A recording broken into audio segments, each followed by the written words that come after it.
Mbrëma dhe mirë se vini në këtë transmetim të drejt për drejt të War Report në ekranin e ABC News. Unë jam Sali Doçi dhe së bashku do të njihemi me zhvillimet kryesore sa i përket konflikteve më të nxehta globale.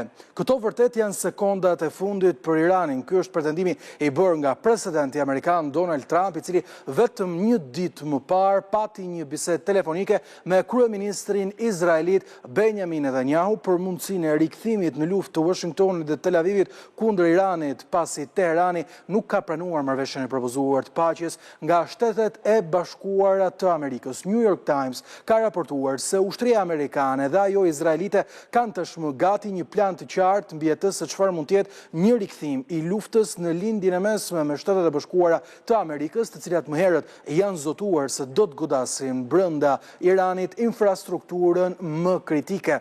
Teherani, i cili është sjellë si fitimtar i kësaj lufte nën pretendimin se kërkon të vendos sovranitet mbi Hormuzin e mbi të gjitha për faktin se nuk ka lejuar Shtetet e Bashkuara që të ndryshojnë regjimin, pranon për herë të parë publikisht se ka sfida serioze me cilat po përballen dhe këto sfida janë të lidhura drejt për drejt me situatën e çështjeve energjetike. Ka qenë pikërisht presidenti i Iranit Masud Pezeshkian, i cili ka bërë këto komente në një takim me krerët e lartë të shtetit, duke deklaruar se zyrtarët duhet flasin sinqerisht ndaj shoqërisë dhe çmangin paraqitjen e një imazhi të rrem të prosperitetit ton absolut përballë shkatrimit të palës tjetër. Ne gjithashtu po përballemi me sfida serioze, ka deklaruar Pezeshkian. Ndërkohë të gjitha këto zhvillime tregojnë se nuk ka një marrëveshje paqe, por parlamenti iranian po diskuton një projekt ligj të rënditës, 50 milion euro shpërblim për çdo që eliminon Benjamin Netanyahu, Donald Trump dhe komandantin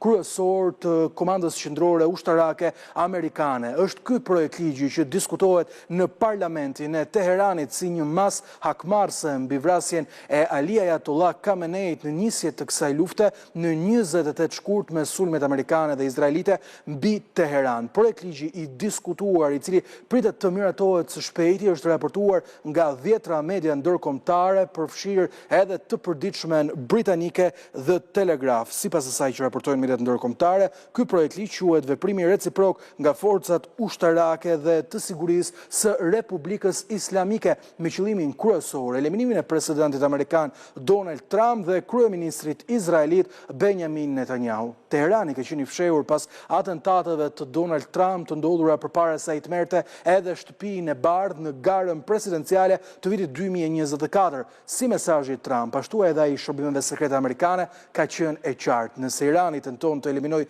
një president apo ish president amerikan, përgjigjja që do të vijë nga Washingtoni do të jetë shkatërruese. Ky informacion sigurisht ka sjellë me njëherë reagime të shumta në rrjet për këtë vendim që Irani pritet të marrë dhe ta kthejë në një projekt ligj, ndërkohë që situata në lindjen e mesme vjen të jetë kritike edhe për shkak të përpjekjeve që po bëhen për dërgimin e ndihmave në Gaza. Ndaj rripit të Gazës është vendosur një blokadë detare nga Izraeli që prej vitit 2007, atje ku Hamas mori edhe pushtetin, një flotil me 50 anije që po transportonin ndihma për Gazën e nisur nga ujërat e Kipros, është ndalur nga ushtria izraelite. Këto fragmente në pak sekonda të tregojnë atë se çfarë ka ndodhur me përfshirjen e ushtrisë izraelite në ndaljen e kësaj flotile, ashtu siç ka ndodhur edhe në të shkuarën me aktivistë nga mbar bota. Dhe kësaj here, sërish, pasi nuk ka qenë hera e parë, ka pasur edhe një aktivist shqiptar. Bëhet fjalë për Baki Goxhajn nga Vlora, i cili është përfshirë në këtë flotili dhe ka rënë në prangat e ushtrisë izraelite. Procedurat, siç ka ndodhur edhe në të shkuarën,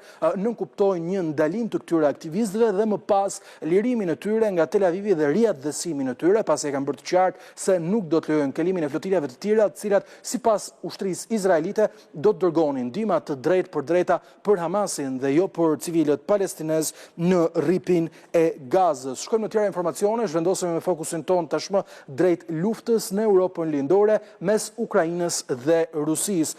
Revolucioni ushtarak i Ukrainës është tashmë i padiskutueshëm. Kievi ka prezantuar për herë të parë bombën rrëshqitës ajrore të prodhuar 100% 100% në Ukrainë. Bëhet fjalë për një bombë ajrore e cila ka kapacitetin të mbajë 250 kg eksploziv dhe për të dhënë një kontrast të qartë mbi atë se çfarë po ndodh me këtë revolucion teknologjik, ja vlen të rikujtojmë se Rusia përveç dronëve shahet për të goditur Ukrainën ka përdorur vazhdimisht edhe bomba rrëshqitëse të modifikuara nga epoka sovjetike për të kryer disa nga goditjet më të rënda ndaj objektivave civil brenda territorit të Ukrainës. Kjo e fundit ka nisur një hakmarrje tash për mbi sulmet e javës shkuar në Kiev, ku humbën jetën 10 civil. Sipas asaj që ka njoftuar përgjatë kësaj fundjavë presidenti i Ukrainës Volodymyr Zelensky, dronët ukrainës me një rrezet gjatë veprimi mbi 1000 kilometra kanë arritur të shkatrojnë një avion amfib të ushtrisë ruse, pikërisht modelin Beriev BE-200, i cili është një avion amfib rus me motor reaktiv i cili përdoret si avion zjarfikës.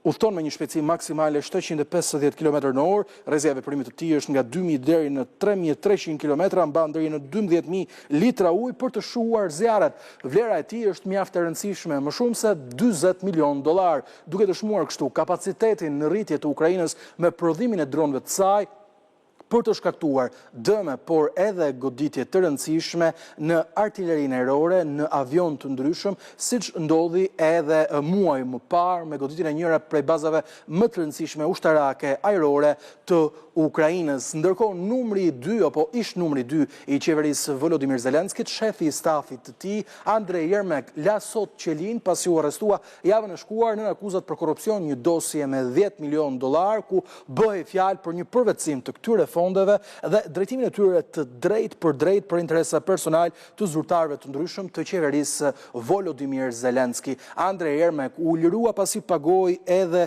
garancinë pasurore prej 2.7 milion eurosh, vetëm disa ditë pasi kishte thënë se nuk kishte mundësinë ta paguante këtë garanci pasi nuk kishte fondet e nevojshme dhe kishte deklaruar se do të përdorte të gjithë miqtë e tij për të mbledhur shumën e parave që gjatë kohës së paraburgimit të qëndronte në një mas alternative sigurie për pasur mundësinë që të ketë edhe lirinë. Sipas asaj që kanë zbuluar hetimet e deri tanishme nga prokuroria antikorrupsion brenda Ukrainës, Andrej Yermak në skemën korruptive prej më shumë se $100 milion, për qenë korrekt dhe jo $10 milion, kishte pasur një përfitim të vlerësuar nga dokumenta zyrtare deri në $4.1 milion, ndonse ai ka pretenduar se është i pafajshëm ndaj të gjitha akuzave që janë ngritur ndaj tij. Mirë, ishte ky një përditësim i të gjitha zhvillimeve kryesore të ditës së sotme. Mbrëmjen e sotme do të ndalemi në program për të diskutuar në War Report një zotim të Donald Trump dhe Benjamin Netanyahu që thuhet se ka ardhur në telefonatën e së dielës për një rikthim ushtarak ndaj Iranit, ndërkohë që në pjesën e dytë të programit do të ndalemi padyshim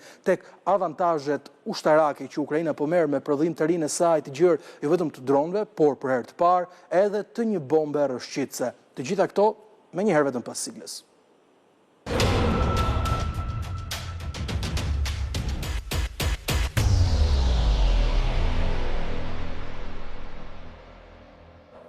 Mbrëmjen e sotme për diskutuar me mua në program të gjitha dinamikat kryesore që vijnë nga lindja e mesme, por gjithashtu edhe nga Europa lindore në luftën mes Rusisë dhe Ukrainës, është profesori asociuar i çështjeve të sigurisë, zoti Xhavi Çala. Zoti Çala, mirëmbrëma, kënaqësi të kem në War Report. Gjithashtu pjesë e programit është mbrëmjen e sotme edhe kolegu im gazetar, zoti Egon Loli. Zoti Loli, mirëmbrëma, kënaqësi të kem në program.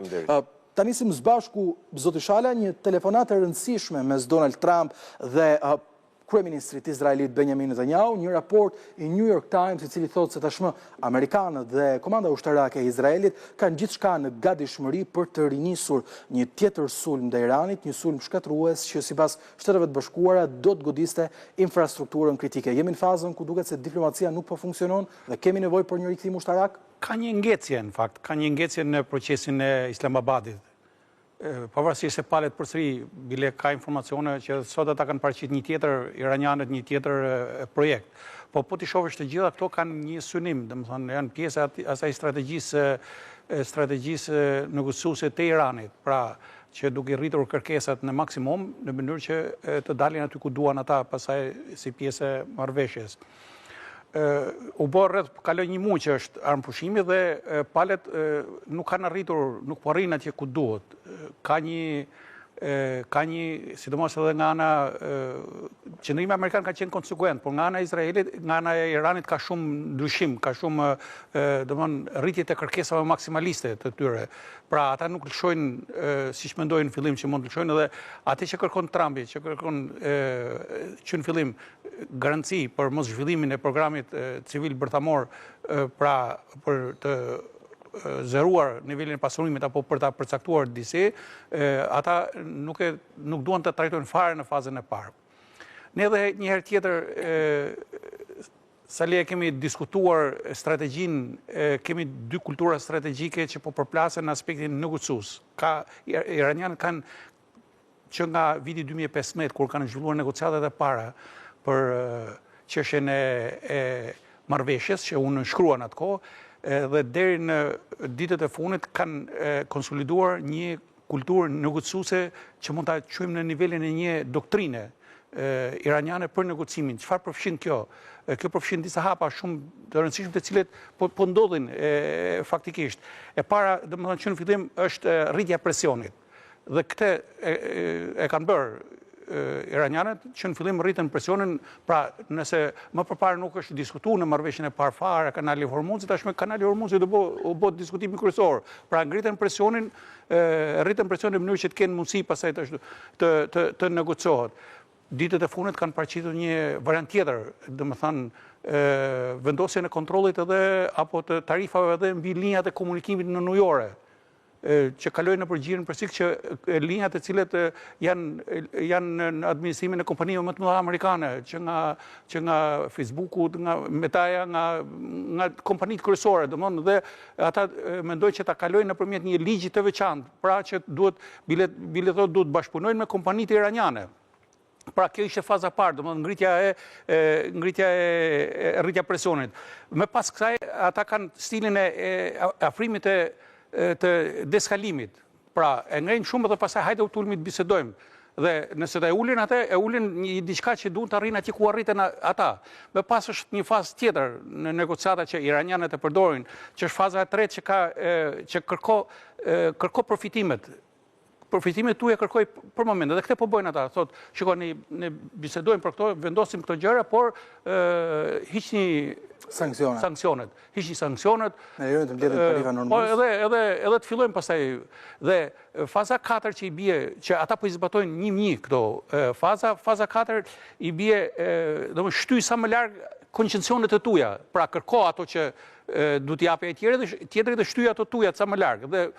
Dhe këte ata po bëjnë, domethënë, i thonë Shtetet Bashkuara të Amerikës që dakord, atëherë hiqin sanksionet që ne të bëjmë këto tjetrën, të lërojmë kanalin Hormuzit apo të bëjmë lëshime tjera. Pra është stili tyre. Tjetër është përfitimi i kohës, zgjatja e afatit kohor shumë është një pjesë të skemës tyre negociuese, zgjatja e afatit kohor, pra për ta lodhur kundërshtarin, për ta vënë kundërshtarin para pozitës që ai duke qenë nën presionin e brendshëm, pra të politikës brendshme amerikane, dhe nën presionin e jashtëm të ndikimit të ekonomisë globale, sepse po i jep ndikim të jashtëzakonshëm, të jetë i detyruar pra ta lodhin sa më shumë dhe ta dobësojnë sa më shumë kundërshtarin dhe faza fundit që është ajo mos lere për në fund ose mos e dorëzo asnjëherë ata levat e negocimit, pra siç është programi bërthamor apo programi raketor. Po ti shohësh të gjitha këto, unë i thash se ka shumë shkurt, por të gjitha këto ata po i zbatojnë. Ndërkohë kemi strategjinë amerikane. Është një strategji tjetër është më e hapur, Trumpi kërkon një kohë sa më të shkurtër të zgjidhë problemin, megjithëse disa herë është shprehur që duke parë që këta e morën për dobësi iranianët, ai është shprehur që edhe ne kemi kohën e domosdoshme, po fakti që po shton shumë trusni, do thotë që kërkon të arrijë një marrëveshje sepse ndodhet, siç e thash, edhe në trusninë e brendshme dhe të jashtme, pra edhe të ekonomisë botërore. Pra në një farë mënyrë ai kërkon të dy palët tashmë ndodhen aq larg njëri me tjetrën se ato që kërkon njëra palë është vije kuqe për palën tjetër, dhe ajo që kërkon ajo është vije kuqe për palën e parë. Ndodhem në një situatë që palët tashmë nuk po mendohen të zgjidhin konfliktin, të bëjnë një marrëveshje, po mundohen të bëjnë thjesht një menaxhim të konfliktit. Pra jo zgjidhje, po thjesht një menaxhim të konfliktit. Teti qartë. Ndërkohë, Egon, teksa kërkesat amerikane maksimaliste, nëse do t'i quanim të tilla sipas gjuhës përdorur nga Irani, ka qenë të qarta që prej fillimit kemi një Teheran i cili vazhdimisht ka shtuar kërkesa të reja, sovranitet mbi ngushticën e Hormuzit, një heqje të sanksioneve, jo dorëzim të uraniumit, jo ndalim të pasurimit të uraniumit, ndërkohë nga ana tjetër kemi një Amerikë e cila sipas raportit më të fundit ka bërë një lëshim. Irani mund të ketë një termocentral bërthamor, por do të lejojë diçka e tillë vetëm nëse sasia e pasuruar e uraniumit në 60% deri tani, siç vetë edhe Trump e tha, do t'i dorëzoj ose Shtetet e Bashkuara ose Kinës si dy superfuqitë botërore të cilat kanë mundësinë ta nxjerrin këtë uranium nga jashtë. Nga ana tjetër kam edhe një deklaratë më saktë presidentit iranian i cili thotë se kemi sfida serioze sa i përket problemeve që na ka shkaktuar kjo luftë dhe infrastruktura kritike është një ndër elementët më domethënës të dëmeve që kemi pësuar. Pra, përballë dy armiqve që i dinë pozitat dhe fuqitë e tyre në këto momente, nuk kemi asnjërin palë e cila afrohet drejt një marrëveshje dhe kur them asnjërin palë them një Iran i cili duke se nuk po e pranon një marrëveshje. Çfarë shkatrimi në mazë do të sillnin sulme të tjera ushtarake për Teheranin? A do të ishte një goditje decizive e cila do të jepte fund luftës me fitore të Amerikës, apo mendon se Irani ka ende karta në duar për të luajtur? Sa i takon pyetjes tënde të fundit, përgjigjja në këndvështrimin tim është e thjeshtë jo. Mund ta elaboroj, po unë jam plotësisht dakord me fjalinë e fundit të profesorit që situata këtu është menaxhim krize. Pra kemi dy palë të cilat as kanë fituar, as kanë humbur asnjëra prej tyre dhe gjenden përballë një situate të ngecur e cila dukshëm në këndvështrimin tim, në analizën time do të vazhdoj. Nga ana e Shteteve të Bashkuara të Amerikës, unë vijoj të them dhe t'i qëndroj bindjes time që gjendet në kushtet e një paqartësie strategjike administrata Trump në raport me të ardhmen e Iranit. 8 ditë më parë, të dielën e kaluar, në një studio tjetër, unë thash që ka më shumë gjasa që Shtetet e Bashkuara të sulmojnë sërish Iranin pas vizitës së presidentit Trump në Kinë me homologun e tij Xi Jinping, se sa përpara, se sa të nisnin sulmin në ato 2 ose 3 ditët që e ndanin nga vizita. Sepse u duket edhe gjatë vizitës që presidenti Donald Trump ishte një lider politik i vendosur në vështirësi, i cili po kërkonte ndihmë në një formë ose në një formë tjetër përmes deklaratave apo përmes qëndrimit, pra përmes të gjithë simbolikës të vizitës së tij në raport me Iranin tek Kina. Dhe kjo u duk mëtej edhe në deklaratat e tij për Iranin, për Tajvanin, ku duket se pavarësisht se në një formë jo problematike, ai u përpoq që t'i jepte një avantazh Kinës, duke e lënë disi të paqartë situatën e mbështetjes së tij për Tajvanin, qoftë të integritetit të Tajvanit apo qoftë edhe të mbështetjes ushtarake për Tajvanin. Pse mendoj unë? Sepse po kërkon me do e mos një rritje të presionit të Kinës mbi Iranin. Qoftë sa i takon çështjes pasurimit bërthamor, të armëve bërthamore, qoftë edhe sa i takon ngushticës së Hormuzit. Po sa i takon qëndrimit të Kinës karshi Iranit, unë jam i bindjes që Kina nuk dëshiron një Iran që t'i dorëzohet pa kushte, po themi, pikave të Shteteve të Bashkuara të Amerikës, sepse e do Iranin si kundërpesh në interesave amerikane në gjirin, në ngushticën e Hormuzit dhe në gjirin persik, me gjirë dhe në lindjen e mesme, po nga ana tjetër sigurisht që do hapjen e ngushticës së Hormuzit, sepse varet prej naftës së lindjes mesme dhe të gjirit persik. Kështu që unë do ta pyesja veten edhe do ta shtroja këtë si pyetje, çfarë mundit që të arrijë një sulm i ri nga Shtetet e Bashkuara të Amerikës bashkë me Izraelin në Iran, eventualisht nesër, pas nesër, apo kurdo që të ndodhë ai. Dhe përgjigjja mbetet sërish e paqartë. Sa mund të jetë fuqia e një sulmi të ri? Sa japu një përgjigje? Humbje për civilet e pafajshëm dhe një mos dorëzim të regjimit. Kjo është çfarë ka treguar Irani. Pra nëse do të udhite infrastruktura civile do të kishte dëme kolosale për civilet, por kemi një regjim i cili nuk i intereson. Irani është regjim. Pra një regjim nuk jep llogaritë qytetarëve vet, sado që të vriten, sado që të vuajnë prej shtrëngimeve ekonomike. Përkundrazi, ato pak burime që ngelen prej sanksioneve, i rishpërndan tek besnikët e vet, të gardës revolucionare që tashme kanë pothuajse pushtetin e plot, dhe kjo konsiderohet edhe si një republike tretë në Iran. Pas Republikës parë të revolucionit, Republikës dytë, asaj periudhës së gjatë të Khameneit, ku kanë udhëhequr në një formë edhe në një masë në mënyrë parsore klerikët, tashme me vrasjen e krye klerikut, Khameneit, kemi Republikën e tretë të gardës revolucionare. Pra, është e kot bombardimi masiv në përmbushjen e objektivave strategjik, gjithmonë flas, jo për vrasjet e civilëve. Për më tepër që Irani ka ndjekur strategjinë e copëzimit, të mozaikut, të decentralizimit pushtetit edhe të kundërpërgjigjes, dhe kjo së pari për arsye që të shpëtoj zinxhirin komandues edhe të mos bjerë në kurthin e prerjes kokës, siç ndodhi me Khamenein, por tashmë në nivelin operacional, dhe së dyti që të decentralizoj edhe kthimin e përgjigjes dhe ta bëj atë më efektive. Kështu që kjo është dhe arsyeja pse Irani nga pikpamja taktike nuk ka rënë në kurthin e nxjerrjes së armatimeve si kundërpërgjigje e bombardimeve amerikane për shembull. Pra, bombardimet amerikane dhe izraelite kanë synuar ndër të tjera përveç dëmeve kolaterale apo goditjes objektivave edhe nxjerrjen e armatimeve iraniane. Pikërisht atyre 70% të raketave iraniane të fshehura në malet, nën tokën e Iranit, në sipërfaqet e Iranit, me qëllim që të ishin lehtësisht të identifikueshme dhe pastaj të goditeshin dhe të shkatërroheshin. Dhe në pjesën ndërmuese Irani nuk e ka bërë këtë gjë. Sa do të mund ta bënte këtë gjë sërish i bombardimi masiv? Prap, kjo është një pikë pyetje që përgjigjja ngelet e paqartë. Kështu që po, patjetër, Shtetet e Bashkuara mund ta nisin sërish të luftën dhe të nisin sërish sulmin, por çfarë do të përmbushin? Kjo ngelet e paqartë. Pra, për çfarë po flasim? Po flasim për një fushat të re ajrore. Po flasim për një fushat të re ajrore të kombinuar me operacion toksor, me nivele, po them, të ndryshme të një operacioni toksor, ku dhe si në ishujt në Hormuz, në ishullin Kar, që është terminali kryesori i nisjes dhe të anijeve me naftë, apo me një operacion toksor në rajonet të tjera. Janë gjitha pikpyetje që administrata Trump nuk po na i sqaron dhe me shumë të drejtë po na lë për ta përmbyllur, po na lë me atë dyshimin që a e ka qartësinë e duhur për t'i dhënë një drejtim kësaj situate të ngecur që profesori e tha, tamam, për mendimin tim, po e them edhe një herë, këtij menaxhimi të kësaj krize? E qartë.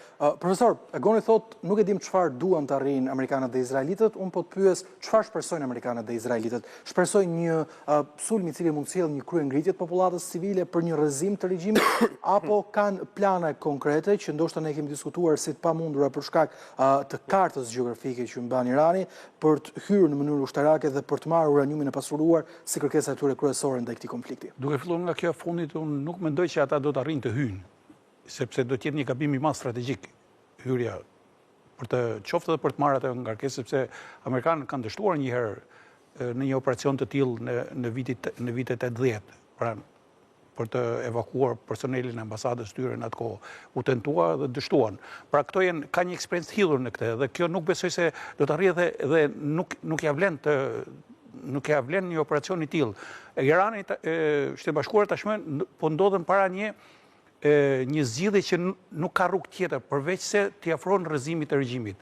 Sepse ky regjim që është tashmë, që i kaloi këto periudha, këto goditje të njëpasnjëshme që nga dekapitimin e udhëheqjes edhe bombardimet e mëdha e gjitha i rezistoi, dhe ndërkohë që me popullin për moment nuk ka probleme, se në gjë një lufte nuk justifikohet as një lloj reagimi popullor, nuk mund të ndodhen dhe nuk mund të justifikohet. Kështu që në këto kushte nuk do t'i mbetet rrugë tjetër. Irani duke patur parasysh atë mënyrën e kujtësimit, që po ndjek mund të ketë problematikën e vet, po edhe Irani e ndjen frikën dhe ai do përpiqet të rezistojë, të kërkojë deri në momentin pa filluar në një sulm të përmasave të tilla nga Shtetet e Bashkuara të Amerikës. Nëse Shtetet e Bashkuara të Amerikës pastaj e shohin që nuk ka zgjidhje tjetër dhe janë edhe në ndrysninë e kohës, nuk mbetet rrugë tjetër përveç se një bombardim, pra një operacion i ndërthurur, atë që përmendi edhe Goni, pra kapja e ishujve kryesor. një blokad ekonomike shumë e fuqishme, blokada për shembull tashmë që është në blokada bllokimi amerikan i ngushtisë së Hormuzit, në Hormuz është i plot, po blokada është e pjesme. Pse? Vazhdojnë trenat lëvizin në linjat e kurorore drejt Kinës. Vazhdojnë kamionet, gjithçka shtetet fqinj kanë krijuar mundësi që të lëvizin mallrat dhe karburantin në rrugë toksore. Pra, nëse nuk bëhet një mbyllje, nuk mund të japi rezultat. Këto do të jenë e dëmtojnë ekonominë, nuk diskutohet që dëmtojnë ekonominë iraniane, por dëmtohet edhe ekonomia botërore, dëmtohen të dyja.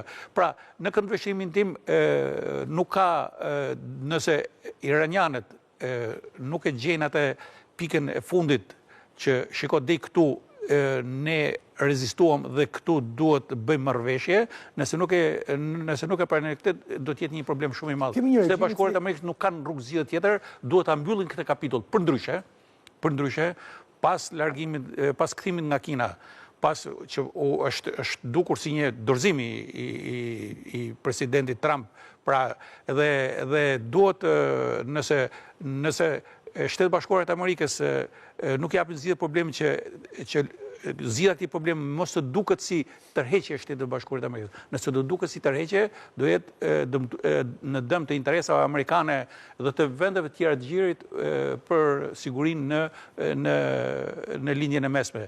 Pastaj aty do kemi një Iran të jo dobësuar, por një Iran me reputacion tjetër që do diktoj fqinjet, do diktoj marrëveshje, do diktoj pra plus asaj që edhe Kina dhe Rusia pastaj do të ndjejnë veten të rikthyer në këto momente që flasim, a kemi një regjim i cili i ka rrënjët më të thella në Iran sesa dëshira e civilëve për një rrëzim të këtij regjimi dhe mbi të gjitha, a ishte një dështim edhe fakti që Trump tha ju dërguam armët më të mira të kurdëve dhe në gënjën e mashtruan, i mbajtën ato armë për tyre dhe nuk pati një kundëri. Çështja kurde është një temë vetë shumë interesante, në fakt, sepse aty pat një përplasje interesave strategjike midis Shtetit Bashkuar të Amerikës dhe Turqisë. Turqit nuk do ta lejoshin në asnjë lloj rrethane që izraelitët dhe amerikanët të armatosin kurdet e Iranit. Nuk do ta lejonin në asnjë mënyrë sepse cënoheshin thellësisht interesat kombëtare të Turqisë. Pastaj do lindë një lëvizje kurde që mund të hapte probleme Turqisë me kurdet aty, me kurdet e Sirisë, me kurdet e Irakut, kurdet aty ku ka kurd, pra që janë rreth 4-5 shtete, do hapi një problem i madh dhe me sa duket ka qenë edhe ndërveprimi me shërbimet turke dhe një farë mënyre një mosbesim që filluan të krijojnë kurdet si në rastin e Sirisë. Pra që edhe në rastin e Sirisë, po Turqia ndërhyri që nuk lejoi që kurdët të marrin një status autonom në zonën siriane, pra ato forcat demokratike kurde, ka qenë ndërhyrja e Turqisë që nuk i lejoi që ata të marrin një status autonom, të krijojnë një etnitet politik në vete, sepse kjo pastaj do të cënonte interesat. Edhe në një farë mënyrë, prandaj presidenti Trump thotë që ka gjasa që ajo mbeten një tentativë, edhe aty kanë qenë shumë të përfshira edhe shërbimet e inteligjencës izraelite. Egon, kush mund ta sjellë kryengritjen brenda Iranit? Kush mund ta sjellë një rrëzim të regjimit? Një rrëzim të regjimit mendoj që mund ta sjellë eventualisht një përplasje brenda pallatit pushtetit në Iran. Nëse do ndodh, gjithmonë bëhet fjalë, midis fraksioneve të ndryshme të politikës së Iranit, edhe pse unë e shoh në këtë moment një parashikim, do të thoja të nxituar këtë, sepse nuk kemi raportime për çarje të niveleve që mund të prodhojë një rrëzim të pushtetit, përkundrazi garda revolucionare po e përsëris e ka sot pushtetin në Iran, është më kompakte se kur më parë, nuk pyet fare për pasojat mbi civilët edhe për vdekjet apo për vuajtjet e tyre në një ekonomi që është e kthyer në një barë të rëndë për jetën e përditshme të qytetarëve të Iranit, por përkundrazi ka emëruar edhe atë që mund ta konsideronte si kundërshtarin e vet politik, që është kryetari i parlamentit të Iranit, ish kryebashkiaku i Teheranit, Mohamed Galibafi, një ndër negociatorët, mos harrojmë, me Amerikën, si i dërguari i Iranit në Pekin. Pra, e ka përditësuar, po themi, rolin e tij në raport me partnerin kryesor të Iranit, që shkina, kështu që vetëm një përplasje brenda pushtetit mund të sillte eventualisht një rrëzim. E presim, sepse varet është çështja ekonomike, është çështja e përplasjeve të brendshme, por ende nuk po jep shenja në këto momente që flasim. Ka pasur diskutime për një krisje të qartë, megjithatë Irani ka treguar se ditë eliminoi çdo kënd i cili në tryezën e negociatave mendon ndryshe nga pikërisht Garda Revolucionare. Mirë, do të shkojmë një shkputje shumë të shkurtër për të rikthyer në pjesën e dytë për të diskutuar atë se çfarë po ndodh mes Ukrainës e Rusisë.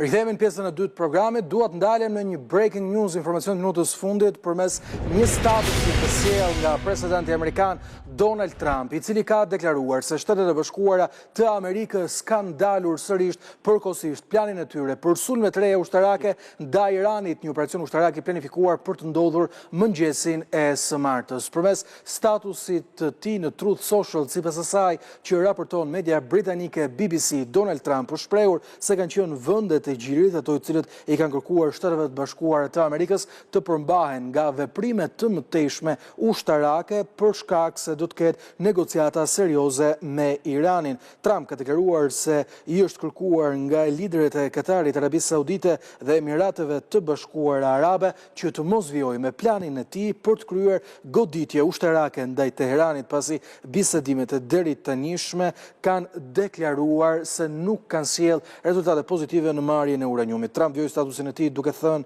se do të ketë një marrëveshje e cila do të ishte mjaft e pranueshme për Shtetet e Bashkuara të Amerikës dhe se nuk do të kishte armë bërthamore për Iranin. Mirë, është ky një informacion i minutës fundit, një deklaratë e Trump e cila, më duhet ta them, duket copy-paste kur bëhet fjalë për dhënien e një tjetër shansi ndaj negociatave. Një koment shumë i shkurtër, profesor. Nuk ka gjë të re. Tashmë përmend vendet e gjirit që përfshihet. Pra më kërkoi Arabia Saudite, më kërkuan vendet të tjera që të mos e godasin. Vendet e gjirit kanë drejt sepse do ketë një kundërreagim pastaj. Një kundërreagim i Iranit ndaj vendeve të gjirit, pra ndaj infrastrukturës së tyre gjithë. Por presidenti Trump nuk është se shtoi diçka të re. Të njëjtën, domethënë presidenti Trump ngul kam po ke ajo që çështja e parë që do zgjidhet do të jetë çështja që Irani të marrë zotim të dorëzojë materialin bërthamor. Tashme nuk po thotë që duhet ja dorëzojë Shtetet Bashkuara të Amerikës apo ta marrin amerikanët, por është edhe alternativa që mund ta marrin rusët dhe kinezët. Pra mund të jetë biseduar në Kinë ky variant. Por ata sipas Trumpit nuk duhet të mbajnë material. Ma thënë në nisjet programit, do të ketë vetëm menaxhim apo jo Egon? Dhe kjo është nuk ka zhvillim të ri, unë gjykoj që nuk ka zhvillim të ri. Problemi është tashme që ka një vendet e gjirit kanë filluar të një farë autonomie në të menduar dhe në të vepruar. Dhe kjo është shumë e rëndësishme, sepse ata po shohin tashmë që Shtetet e Bashkuara të Amerikës nuk i arritën qëllimet e tyre që në fillim. Dhe tashmë është problem i madh. Domethënë dhe vendet e gjirit aspirojnë të kenë edhe vetë një organizim për ta zgjidhur këtë, pra të negociojnë edhe vetë, aty përmerren negociatat, por nuk thotë bëhet fjalë për negociatat e vendeve të gjirit tashmë apo po linja e Islamabadit. Nuk bëhet fjalë akoma. Kështu që nuk ishte rrugë tjetër. Presidenti Trump normalisht ka bërë mirë që ka dhënë edhe një mundësi tjetër rrugës diplomatike, por deri kur do të jepen këto mundësi. Edhe puna është mos shkoj ke ajo që pala iraniane nuk do në asnjë mënyrë që të bëjë një marrëveshje që të duket se ka kapitulluar, sepse të pranosh këtë që thot presidenti Trump, nga ana e tyre perceptohet si kapitullim.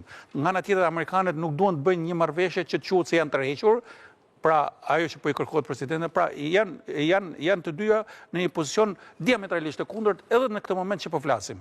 Qartë. Egon, një analizë interesante edhe Telegraf thoshte sot se Donald Trump pa humb durimin dhe kësaj herë nuk e ka ai fajin. Po tregon Donald Trump durim të shtuar me Iranin? Ka shtyr një sër herë shafatet për të goditur Teheranin, pavarësisht se mes palëve nuk ka marrëveshje.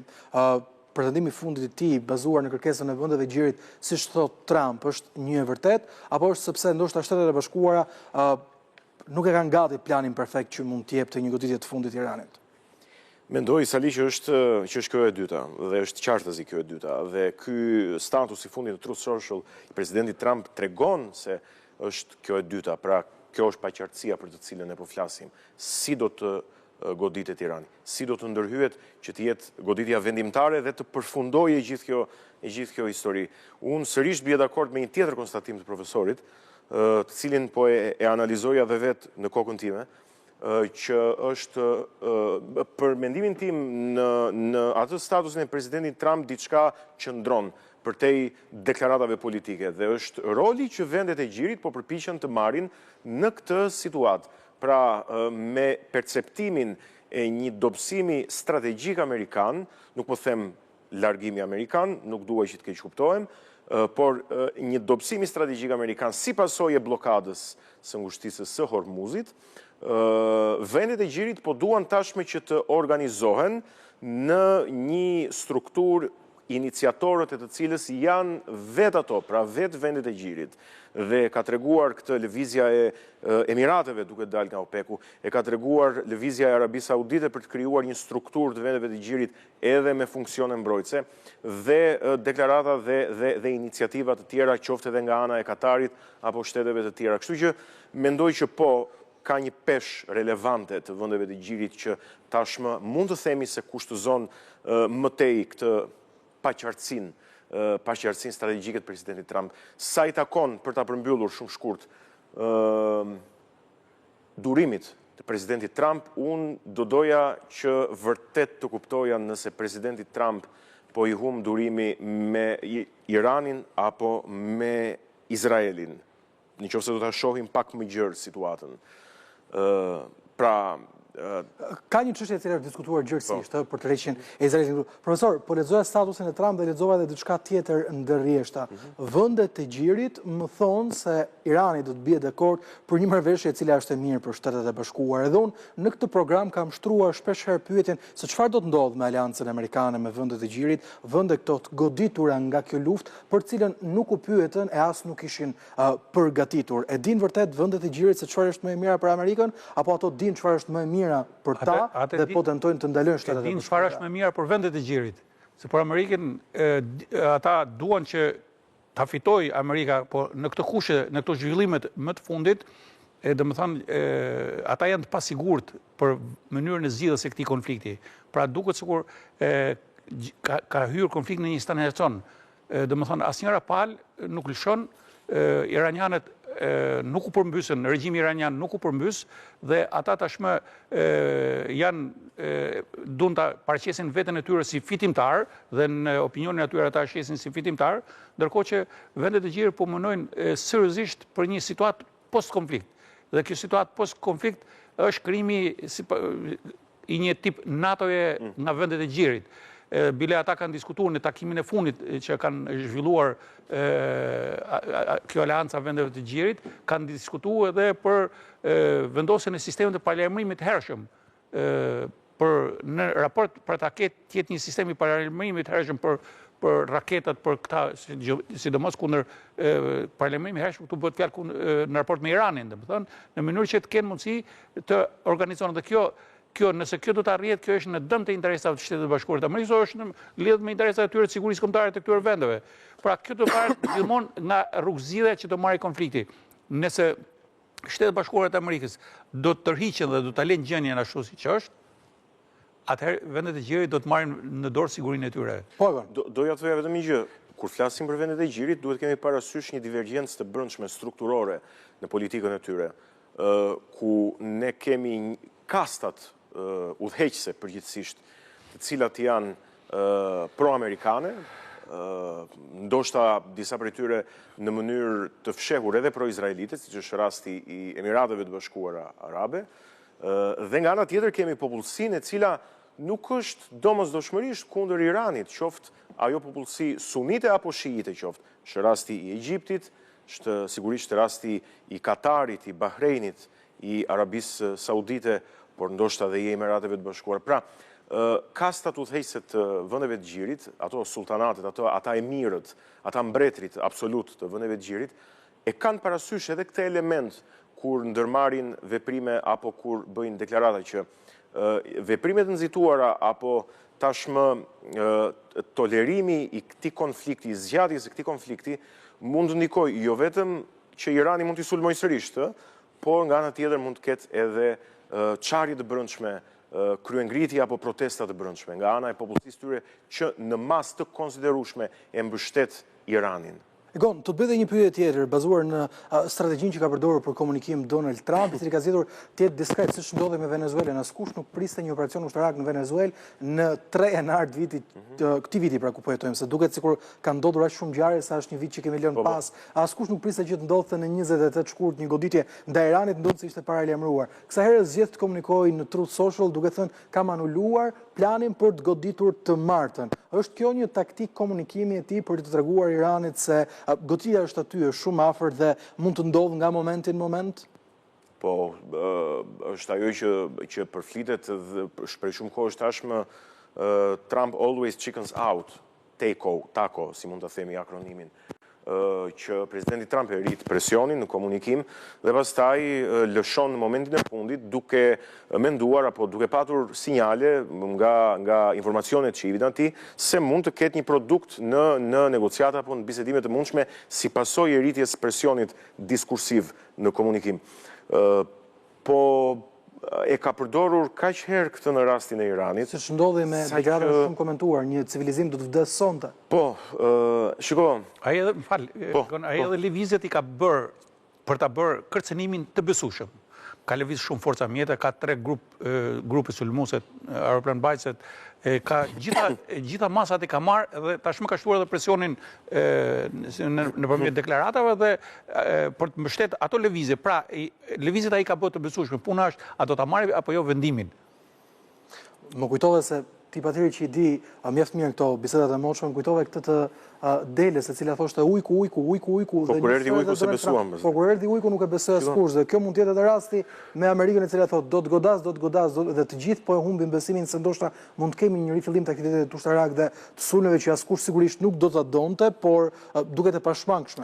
Unë mendoj që një sulm surprizë, pra nëse jemi në logjikën e surprizës të befasisë, një sulm surprizë do të vinë në një formë që ne nuk e presim.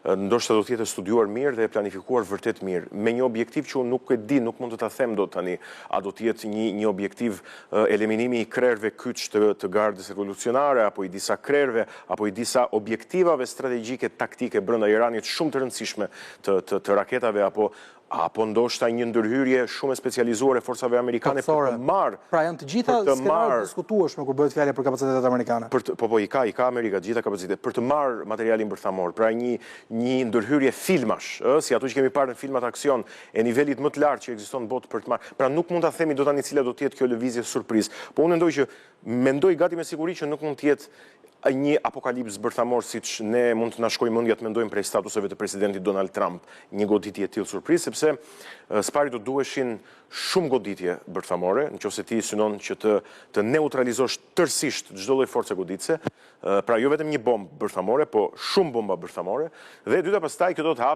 hapte një lojë shumë të madhe me superfuqitë e tjera bërthamore. Pra nuk do të ishte më një çështje vetëm midis Shteteve të Bashkuara dhe Iranit, por do ta hapte vallën bërthamore në të gjithë botën, kështu që mendoj që një goditje surprizë nuk mund të jetë një apokalips imagjinativ bërthamor siç ne mund ta mendojmë nga statuset e presidentit Trump. Profesor Shala e ka treguar Shtetet e Bashkuara se kur bëhet fjalë për infrastrukturën e inteligjencës brenda Iranit, aleatit i kryesor dhe ndoshta me shtrirjen më të gjerë është Izraeli. A është kjo shtrirje e sulmeve edhe një tjetër shans për Izraelin që të marrë më shumë informacion dhe them diçka të tillë për të marrë një paralele të sulmeve në Caracas për arrestimin e Nicolas Maduro? Një rrjet elektrik i rënë në tokë për disa minuta, një lëvizje e shpejtë e njësive më elitare, e cila sigurisht mund të ishte një skenar i cili do të implementohej edhe në Iran me një blokadë të komunikimit, një blokadë të energjisë elektrike, ndoshta forcat amerikane mund të gjejnë dhe mund të ketë një skenar të cilin Amerika mund të arrijë për marrjen e uraniumit apo jo.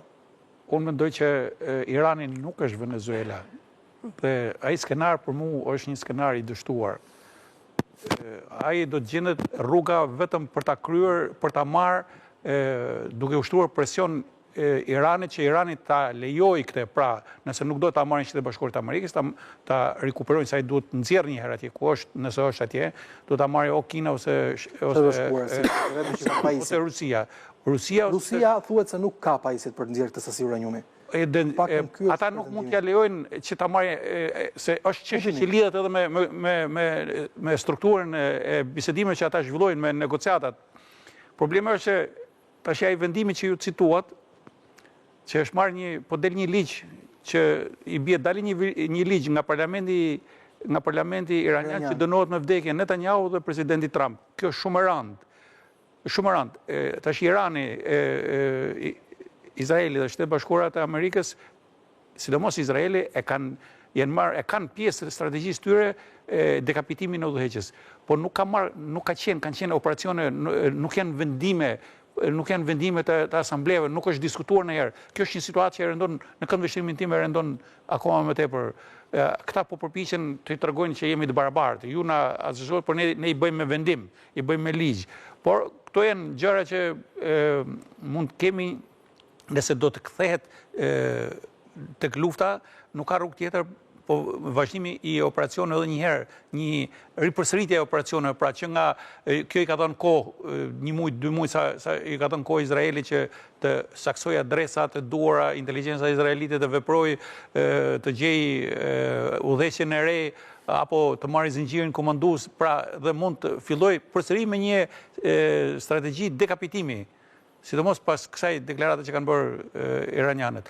Pra, shiko, është një problem nëse palët janë kaq diametralisht kundër njëra me tjetrën dhe Irani e man veten sikur është fitimtar dhe shet si fitimtar dhe me sa duket e ndjejnë veten fitimtar, sepse nuk ra regjimi mbas gjithë këtyre goditjeve dhe prandaj ata ndjejnë veten fitimtar, nuk ra regjimi.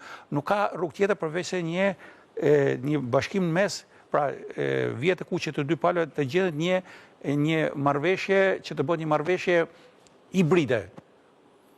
Pra, të dy palët të lëshojnë shumë nga që kanë për të lëshuar dhe të gjendet një marrëveshje që të dy palët ta shesin në elektoratin e tyre, në popullin e tyre, ta shesin veten si fitimtar. Nuk ka rrugë tjetër.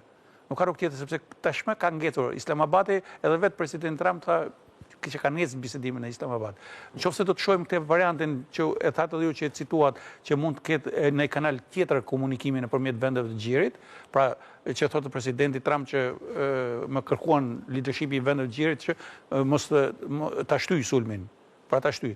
Dhe do të duket, por jam i sigurt që Irani përsëri do të luajë me kohën. Përsëri, domethënë ata po luajnë me kohën dhe por kërkojnë që është pjesë e strategjisë që ne e trajtuam, ata duhet ta shtyjnë sa më shumë kohë në mënyrë që presidenti Trump të shtohet sa më shumë trusnia, edhe zgjedhjet të brendshme që afrohen gjysmë mandatit, por edhe trusnia ndërkombëtare për sa i përket, por edhe kombëtare, sepse në fund fare ke çmimet ndikon edhe ke çmimi i naftës apo ke furnizimet e qytetarëve amerikanë. Çka tjetër? Pra ndikon për cilën ka pasur ankesa dhe një mosmiratim te punës së Donald Trump. Pra, kjo deklaratë, kjo që bëri presidenti Trump, unë nuk them që ka diçka të re për të shtuar. Gjë e mirë është se ju dha edhe herë një mundësi negociatave dhe mbase vendet e xhirit kanë filluar të lëvizin. Pra meqense po dështon kjo varianti i Islamabadit, mund jetë varianti i Omanit, sepse edhe Omani ka qenë negociator. Është pjesë e strategjisë përsëri të Iranit për bisedime që të përdorin vendet e treta, qoftë edhe për të hapur probleme, për të sulmuar, duke përdorur proxit, po qoftë edhe për bisedime, siç ishte rasti i Islamabadit apo edhe Omanit, në mënyrë që nesër kur mos u përshtat situata, të thonë që shikon nuk e kemi thënë ne, po kanë thënë ata ndërmjetësit. Profesor Shala, Egon Loli, faleminderit që ishit mbrëmjen e sotme me mua në War Report. Kemi mbritur kështu në fund të programit edhe për mbrëmjen e sotme. Orët në vijim padyshim do të njohin se çfarë do të ndodh me këtë marrëveshje të pretenduar nga Donald Trump për një Iran parë mbërthamore, e mbi gjitha për një ndalim të sulmeve amerikane ndaj Teheranit. War Report kthehet sërish nesër mbrëmë në orën 21. Deri atëherë, bashkë natën e mirë.